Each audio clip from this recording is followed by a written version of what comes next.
दाऊद बहुत परेशान, भागा जा रहा है, अपनी जान बचाने को भागा जा रहा है। किस बात से परेशान है? पता है आपको किस बात से परेशान है? इस बात से परेशान है, दाऊद बादशाह की बात कर रहा हूं, वो बादशाह था, उस समय बादशाह है, और तब वो भागा जा रहा है। क्यों?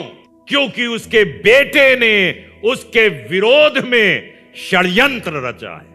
उसके अपने बेटे ने उसके विरोध में षड्यंत्र रचा है। आप सोचते होंगे कई बार कि अरे भैया हम दुनिया से लड़ लेंगे, दुनिया के खिलाफ खड़े होकर हम युद्ध जीत लेंगे, अपने घर में कैसे जीते? कई बार आप अपने घर में षड्यंत्र के शिकार हो जाते हैं। कोई है जो आपके विरोध में है, कोई है जो आपका मुखालिफ है, आपके अपने परिवार के अंदर। दाऊद भाग रहा है जंगलों में, पहाड़ों में, और तब एक कलाम निकल कर आता है, और वो कलाम मिलेगा आपको भजन संहिता उसके 42 अध्याय के 5वें पद में। यहां पे कुछ एक बातें मैं आपको बताऊंगा और ध्यान दे के सुनिएगा। और यहां पे ऐसा लिखा है, हे मेरे प्राण, हे मेरे प्राण, बहुत परेशान है, बहुत दुखी है, बहुत चिंतित है, समस्याओं ने उसको घेर लिया, भाग रहा है, जबान सूख रही है, गला सूख रहा है, धड़कनें जवाब दे रही हैं, टांगे जवाब दे रही है, दिमाग काम नहीं कर रहा। कह रहा अगर शाऊल पीछा करता तो कोई बात नहीं थी, अगर मेरी कौम मेरे पीछे पड़ती कोई बात नहीं थी, मैं मुकाबला कर लेता, लेकिन आज मेरा बेटा मेरे खिलाफ खड़ा हुआ है। उसने अपने खुदा को पुकारा और खुदा की तरफ देखकर अपने ही आप से कहा, हे मेरे प्राण, तू क्यों गिरा जाता है? उस समय को याद कर जब तू एक छोटा सा लड़का हुआ करता था, मैं छोटा सा बच्चा था, अपने पिता की भेड़ बकरियों को चराया करता था। तुझे मालूम नहीं था कि तुझको मैंने चुना है अपनी बादशाहत के लिए, तुझको चुना है कि तेरे वंश से एक शख्स पैदा होगा जो यहूदा का गोत्र कहलाएगा, जो यहूदा का बब्बर शेर कहलाएगा, तेरे वंश से। तुझे नहीं मालूम? आज बेचैन है, परेशान है, हे मेरे प्राण, तू इतना जानने के बाद भी बेचैन है। हम खादिम लोग और दुनिया के बहुत से खादिम लोग जो विभिन्न किस्म की समस्याओं में ग्रसित होते हैं, और यह शैतान का काम है किसी न किसी को उभारे और आपको लड़खड़ा दे, आपको गिरा दे, आपको खुदा की खिदमत से अलहदा कर दे। कोई दुनिया का आकर्षण, कोई भी आकर्षण, कोई भी आकर्षण आपको परमेश्वर की नजदीकी से अलहदा कर दे। मैं बोल रहा हूं कोई भी, याद रखिएगा इस शब्द को, कोई भी। एक एक चीज की गिनती कराना मैं उचित नहीं समझता, लेकिन खुद देखिएगा जब आप घिर जाते हैं, उस समय की परिस्थितियों को देखिएगा जब आप खुदा के साथ ना होकर किसी और चीज के साथ होते हैं, या आप बड़बड़ा रहे होते हैं, कुड़कुड़ा रहे होते हैं, बुरी बुरी बातें बोल रहे होते हैं, उन शब्दों पे परमेश्वर की आशीष नहीं होती। तब दाऊद कहने लगा, हे मेरे प्राण, तू क्यों गिरा जाता है?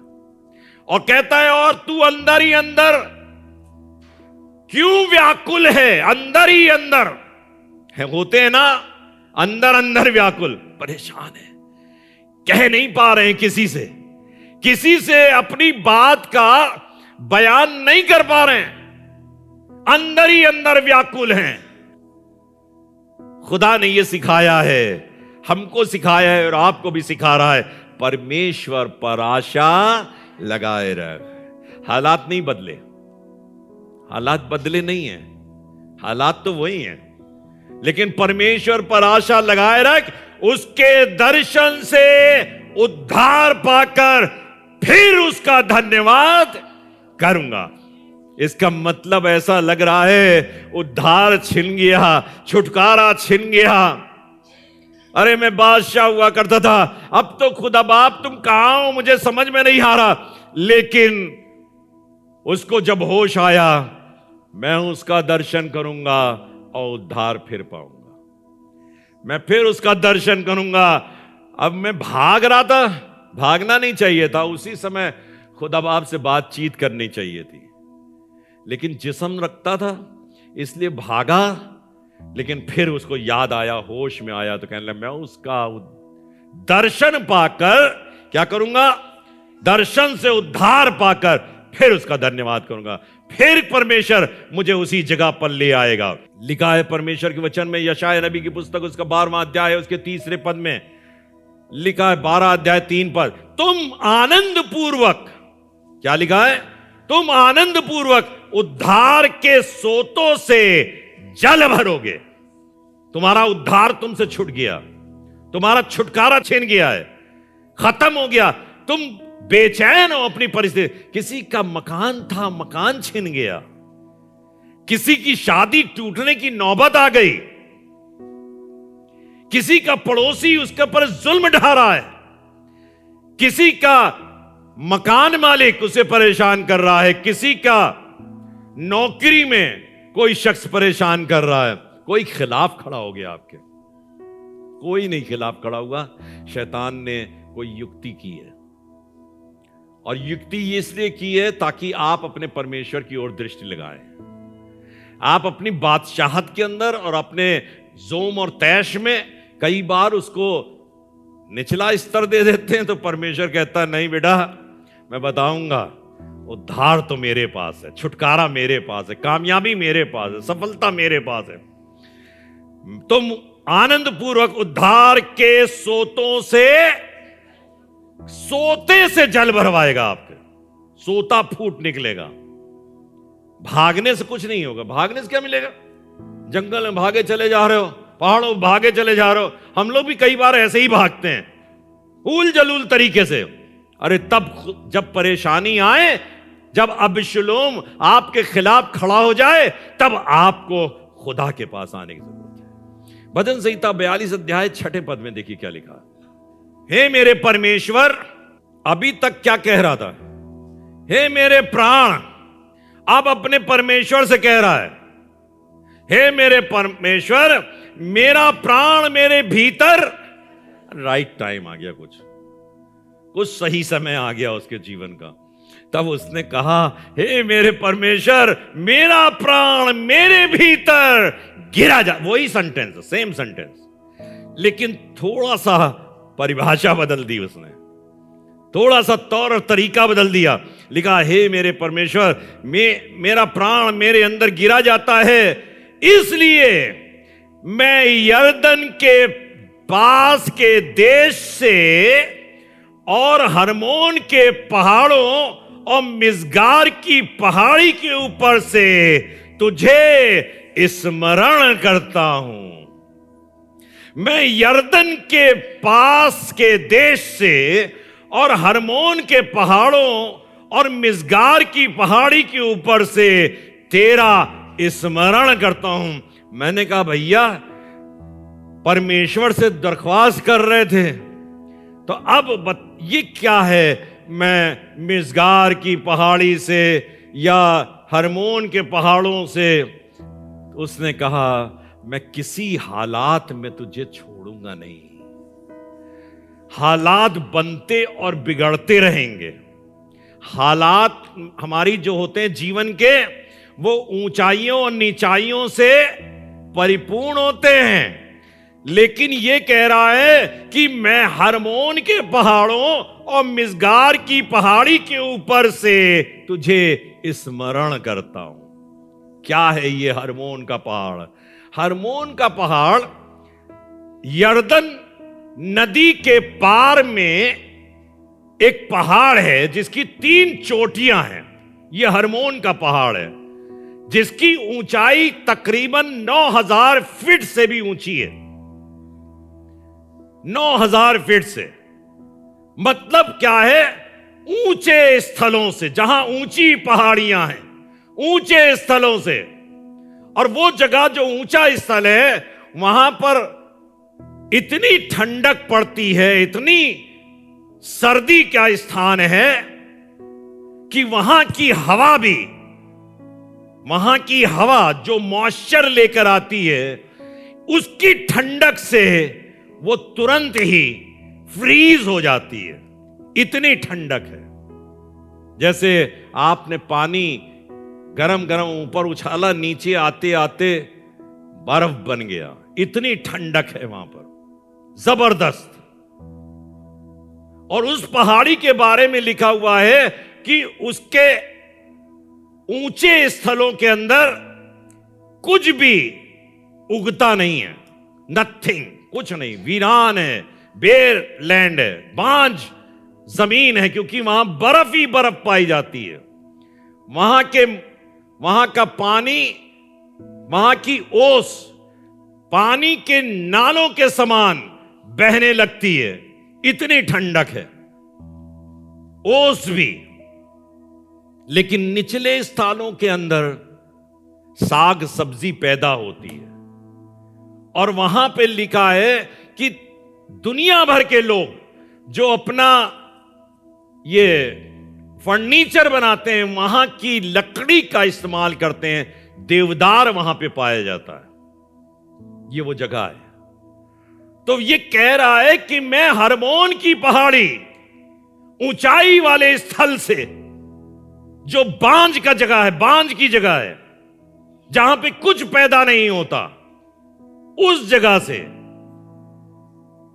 और मिसगार की पहाड़ी, मिसगार की लोएस्ट पहाड़ी है, छोटी छोटी पहाड़ी है, छोटी जगह पर मैं वहां पे रहूंगा तो, और मिसगार की पहाड़ी पे रहूंगा तो, निचले स्थल पे रहूंगा तो, भगाया जा रहा हूंगा तो, दुश्मन से हकाया जा रहा हूंगा तो, मैं तुझे कभी नहीं भूलूंगा।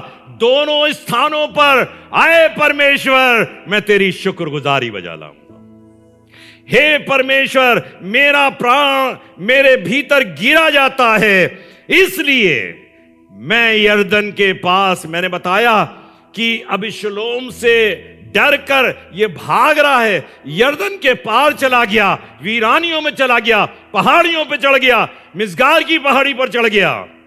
लेकिन वहां पर जाकर कह रहा है, मैं तुझे स्मरण करता। वहां नहीं स्मरण किया, लेकिन अब इस पहाड़ी पर आकर, मिसगार की पहाड़ी पर आकर स्मरण कर रहा है।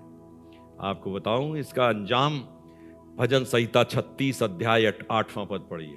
वो तेरे भवन के चिकने भोजन से, वो तो भाग रहा था, उसकी तालू चिपक रही थी, गला सूख रहा था, लेकिन जब वो कहता है मैं तुझे स्मरण करूंगा, तो कह रहा है मैं तेरे भवन के चिकने भोजन से तृप्त होंगे और तू अपनी सुख की नदी में से उन्हें पिलाएगा। ऐसे लोगों को जो भिन्न भिन्न ऐसी परिस्थितियों में से गुजरते हैं, लेकिन अपने खुदा को स्मरण रखते हैं, खुदा के ऊपर नहीं कुड़कुड़ाते या खुदा को छोड़ नहीं देते। खुदा से कहते खुदा बाप दूर हटो, हमारी पेंशन हमें काम नहीं दे रही है, हमारे दुश्मन बहुत बढ़ गए। तब खुदा को स्मरण कीजिए, उसको मत भूलिए। वो आपको चिकने भोजन से तृप्त करने की सामर्थ्य रखता है। वो हर एक मानो आंधी से छिपने का स्थान है। हर एक मानो आंधी से, हर एक यहां पे यीशु मसीह के लिए इस्तेमाल किया गया है। यीशु मसीह छुपने के लिए, आंधी से छुपने के लिए स्थान है। और लिखा है और बौछार से आड़ है।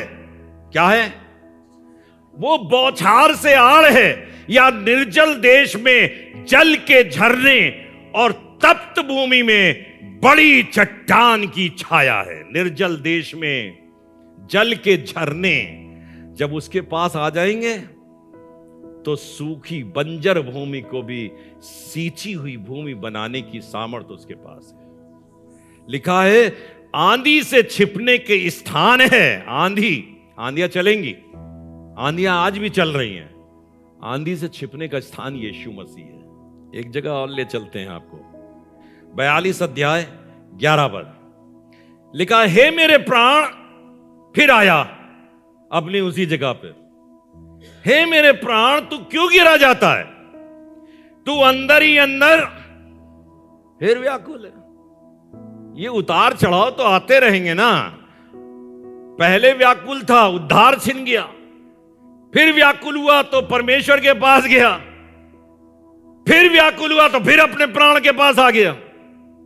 ये हम मसीहों की हालत है। ऐसे खुदा के लोग हुआ करते हैं जो कभी उसके पास जाते, कभी अपने पास बैठ जाते कि हम ही हैं हम।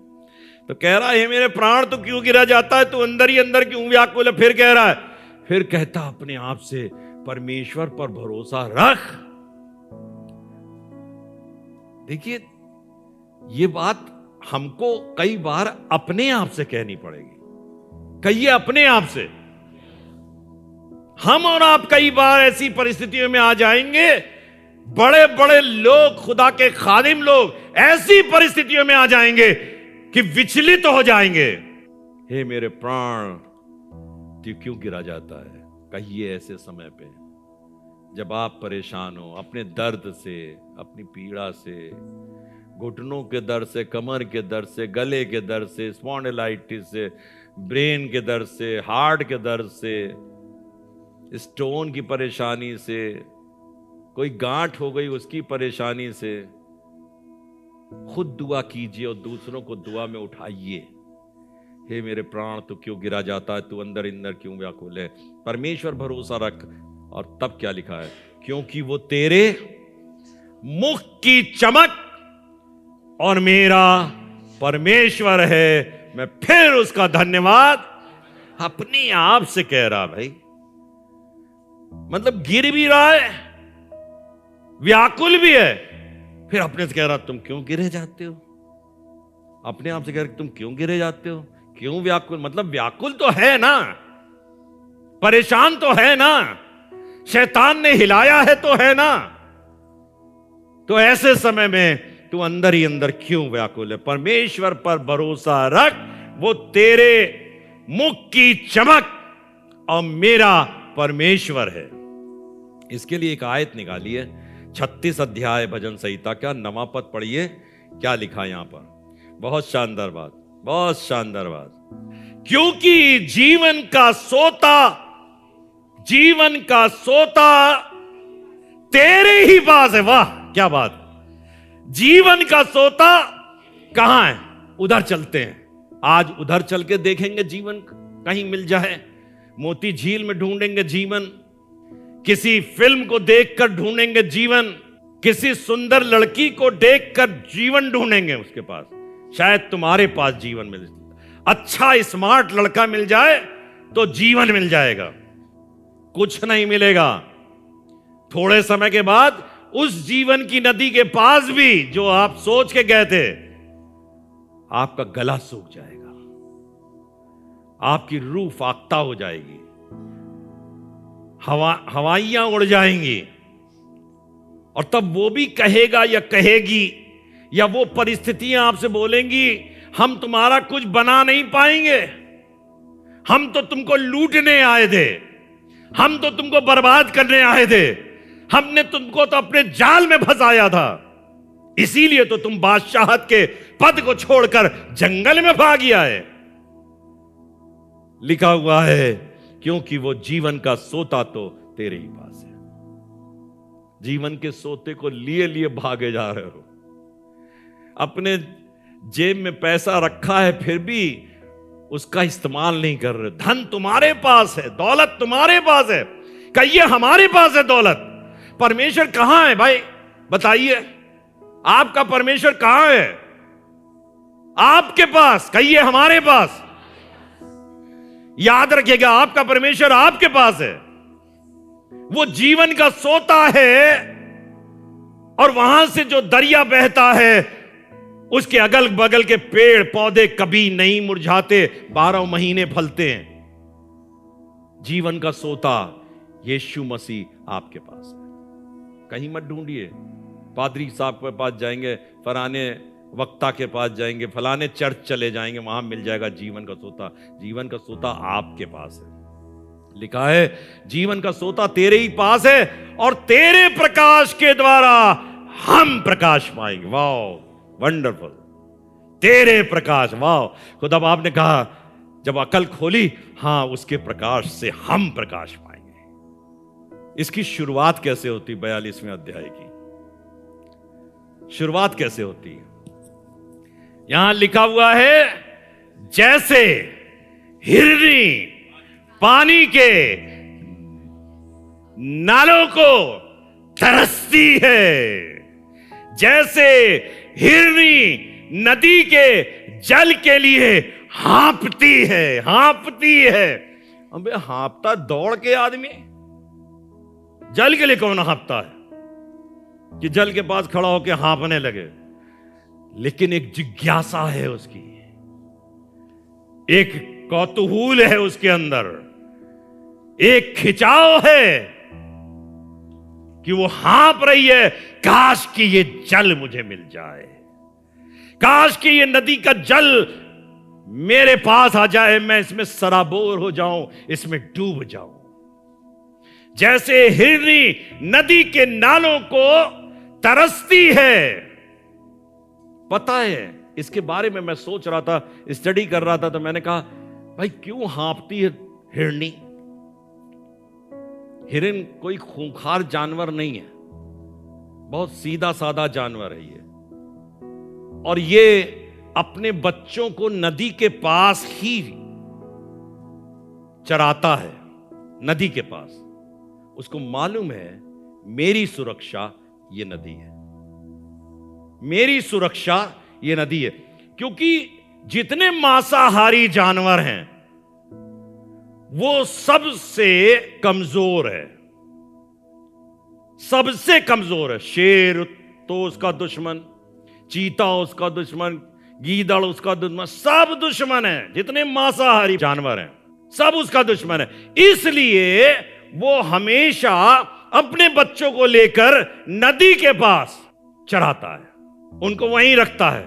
यहां तक कि आपको बताऊं, मैं पढ़ रहा था तो कुत्ता तक उसका दुश्मन, कुत्ता, जंगली कुत्ता भी उसका दुश्मन है, खा जाएगा, मार डालेगा। और कुत्ता तो खुशबू से सूंघ के आ जाता है, अच्छा हिरन इधर है। तो ये क्या करता है, जब दुश्मन आता है तो ये फटाक से नदी में उतर जाता है, बच्चों को लेकर ये नदी में उतर जाता है, नदी के अंदर चला जाता है। और इसके अंदर इतनी क्षमता होती है कि ये बहुत देर नदी के अंदर रह सकता है। हिरन के अंदर ये खास खूबी होती है, नदी के अंदर बहुत देर रहता है। और ये अंदर ही अंदर नदी के बीच वाले ऐसे स्थान पर चला जाता है जहां पर पेड़ों की टहनियां तक ना पहुंच पाए और किसी रीत से उसको कोई खतरा ना हो।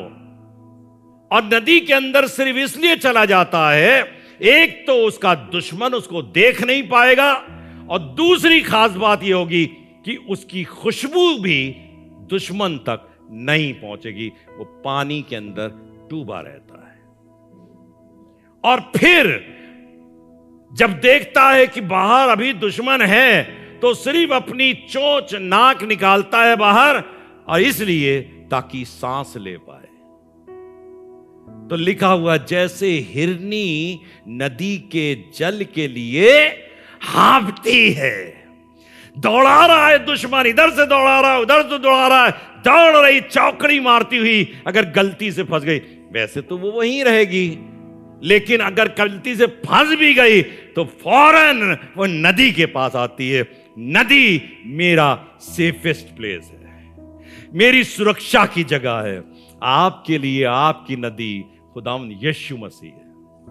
वो सबसे सुरक्षित स्थान है, वो सबसे सुरक्षित स्थान है। उसको मत छोड़िए। कई बार हम उसको छोड़कर दूर चले जाते हैं तो मजबूरी में ये कहना पड़ता है कि मैं जल के लिए हाँप रहा हूं। हाँपने की नौबत ही क्यों आई तुम्हारी? यहां हिरनी के लिए कहा जा रहा है, जैसे हिरनी की जल के लिए हाँपती है, वैसे ही परमेश्वर मैं तेरे लिए हाँपता हूं। आगे योएल नबी की पुस्तक उसके पहले अध्याय के 20वें पद में लिखा है, वन पशु भी तेरे लिए, वन पशु भी तेरे लिए। यहां तो हिरनी हाँप रही थी, लेकिन कह रहा है वन पशु भी तेरे लिए हाँपते हैं, क्योंकि उनको भी मालूम है कि उनको आहार चाहिए, उनको भोजन चाहिए। ये हिरनी नहीं मिली, हमें कुछ चाहिए। हमारा पेट कैसे भरेगा? शेर का पेट कैसे भरेगा? चीते का पेट कैसे भरेगा? परमेश्वर उनकी चिंता करता है। खुदा के कलाम में इतनी ढेर सारी बातें लिखी हुई हैं, तब अन्य जातियां आकर के तुम्हारे लोगों की, तुम्हारी महिलाओं की सेवा करेंगी और अपना धन दौलत तुम्हारे पास उंडेल देंगी। आओ इसको खाओ, इसमें जियो। लिखा हुआ है कि वन पशु भी तेरे लिए हाँपते हैं, क्योंकि जल के सोते सूख गए, जल के सोते सूख गए और जंगल की चराइयां आग की कौर हो गईं। ये तो चला गया, हिरनी तो चली गई जल के अंदर। अब हम क्या करें, हम क्या खाएं? खुदा है जो चिंता करता है। आप इस दुनिया के अंदर हो, सिर्फ एक बात ध्यान रखना, यीशु आपके साथ है। कैसे यीशु आपके साथ है? कैसे यीशु आपके साथ है? वो तो क्या लिखा हुआ है कि वो 40वें दिन आसमान पे गया और अपने बाप के दाहिने हाथ पर जाकर बैठ गया और वहां जाकर हमारी शफाअत करता है। कैसे यीशु हमारे साथ है? क्योंकि उसने कहा है, मैं तुमको हरगिज यतीम ना छोड़ूंगा और एक मददगार दूंगा, एक मददगार दूंगा जो जमाने के आखिर तक तुम्हारे साथ रहे, तुम्हें सिखाए, तुम्हें बताए। उसका पवित्र आत्मा आज भी हमारे साथ है, आपके साथ है। अपने साथ रखिए। देखिए, ऐसे मत कहिए है, उसको रखिए। अगर नहीं है, उसको बुलाइए अपने पास। यीशु मसीह ने कहा, ठहरे रहना जब तक तुमको स्वर्ग से सामर्थ ना मिल जाए। ठहरे रहना, इसका मतलब यह ठहरने से मिलता है, यीशु के चरणों पर बैठने मिलता है। खाली पीली बातों करने से नहीं मिलता कि सब लोग चिल्लाने लगे, हां है हमारे साथ, पवित्र आत्मा है नहीं, कुछ नहीं है। पवित्र आत्मा को छोड़ दोगे तो जंगल में मारे मारे घूमोगे, मारे मारे घूमोगे, और तब कहोगे, हे प्राण, तो अंदर ही अंदर क्यों बेचैन है, तो क्यों व्याकुल है? परमेश्वर पर भरोसा रख, वो तेरा उद्धार है, वो तेरे मुख की चमक है। तब अकल आएगी, तब कहोगे, हरमोन की पहाड़ी और मिसगार की पहाड़ी से मैं तेरी धन्यवादता अर्पित करूंगा। हम जब मुसीबतों में फंसते हैं, परेशानियों में फंसते हैं, तब इन चीजों को याद करते हैं। लेकिन अपने अच्छे समयों के अंदर, ये लेंट पीरियड बहुत अच्छे हैं, हम इसकी पूजा नहीं कर रहे हैं, we are not worshipping Lent days.